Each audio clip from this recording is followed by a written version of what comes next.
One of the biggest reasons that people stay in a narcissistic relationship is this extreme cognitive dissonance that people experience in these relationships. So cognitive dissonance is this phenomenon where you have two or more completely opposing ideas in mind that you can't reconcile, that you can't bring together. And if you're new here, I'm a narcissistic abuse educator and a narcissistic relationship recovery coach. Make sure you hit follow and you can book a session with me through the link in my bio. So in a narcissistic relationship, there's the amazing love-bombing version that you met in the beginning, and it shows up intermittently throughout the relationship. And then there's the monster that they turn into.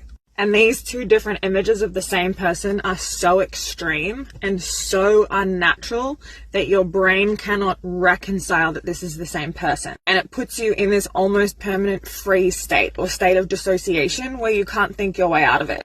Because are they good? Are they bad? Are they this person or are they this person? Are they the monster that I see behind closed doors? Or the person that's sometimes so lovely and gentle and generous and kind? Or the person that shows up outside the house in front of people? Do they love me? Do they hate me? And this phenomena is so confusing and, again, so unnatural that it keeps people stuck in these relationships because they cannot think their way out of it. Remember, confusion doesn't bring clarity. And when you're trauma bonded to someone and you are so desperate to get that good version of them back or keep that good version around, and every now and then you get it, right? Narcissists give you just enough hope to hold on to nothing, as that recently viral quote goes.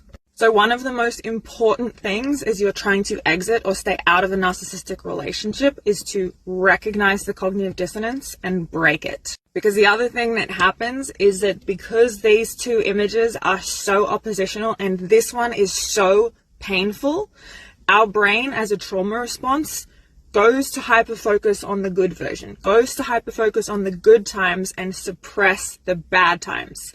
And that's where betrayal blindness comes in, which is where your brain is actively, subconsciously suppressing the reality of the relationship and the reality of the person that you're dealing with. And so one of the most basic and most important tools that you can use to break that cognitive dissonance is writing that list of all of the bad things that the narcissist has ever done and rereading it daily, sometimes a few times a day if you need to. And remembering that a bad person can pretend to be good, but a good person can't and won't ever pretend to be bad. So when you see how horrifically this person behaves, understand that is who they really are. And what you're going to do with the list and the rereading of it is start to rewire your neural pathways to ground yourself in reality, to cut through the confusion and kill that cognitive dissonance.